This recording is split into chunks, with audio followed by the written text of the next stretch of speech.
I hope that this won't change the way you all think about me, but every time I read in the Torah that the people of Israel are assembled, the first image that flashes in my mind is of Marvel's Avengers assembling.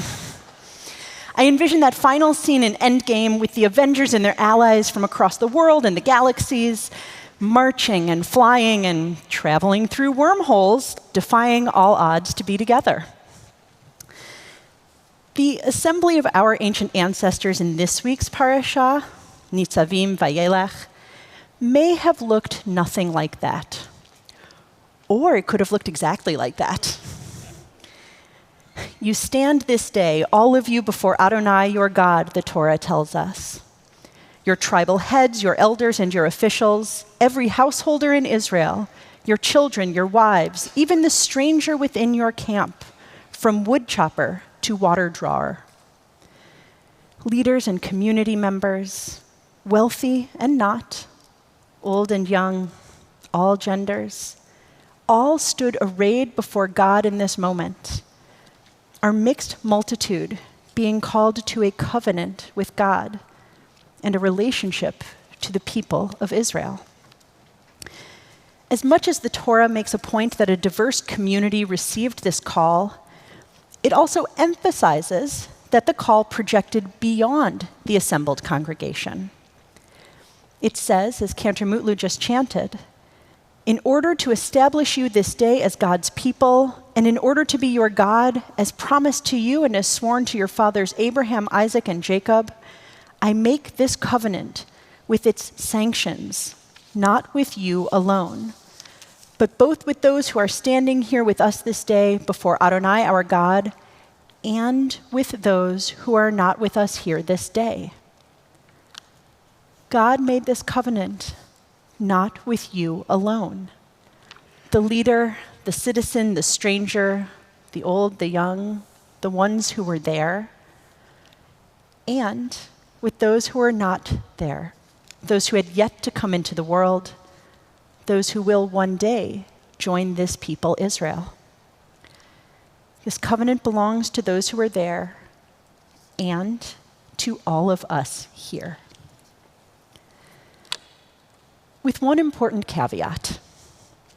The covenant has its sanctions. Those sanctions, our mitzvot, are the heart of our covenantal relationship. Covenant requires from us just as it promises to us. It promises a powerful and forgiving God and requires embracing mitzvot, the actions that God has commanded. It promises us a people to belong to and requires us to be bound to them. Our covenant promises we will receive community, history, tradition, and the holy, and requires us to give time and attention and action to God and to our people. As much as we appreciate what we receive, we don't always do a great job of giving.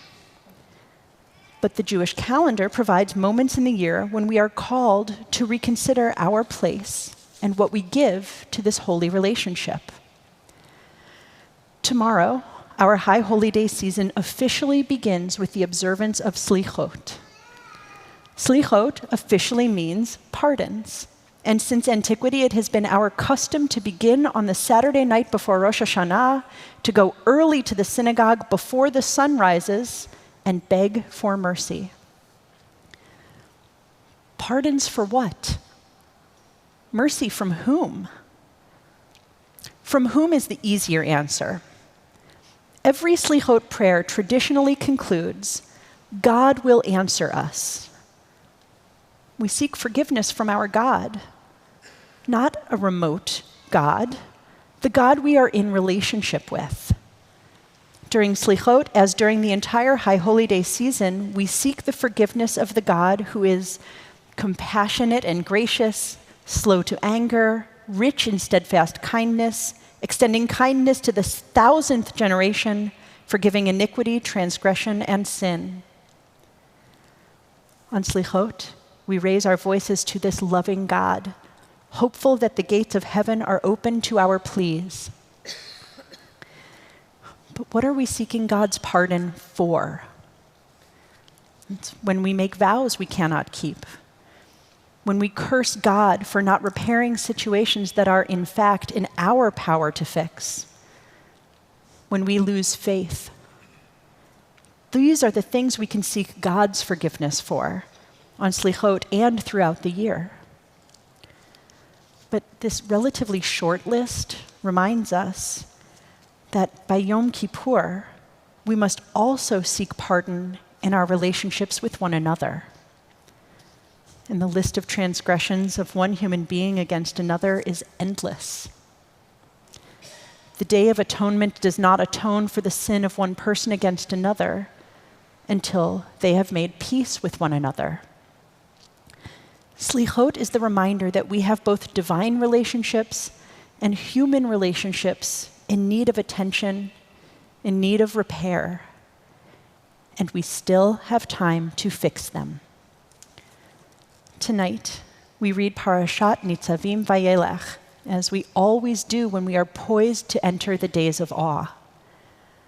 The story of assembling, exactly like the Avengers, the story of standing together, of being invited into a covenant, reminds us that we are not alone.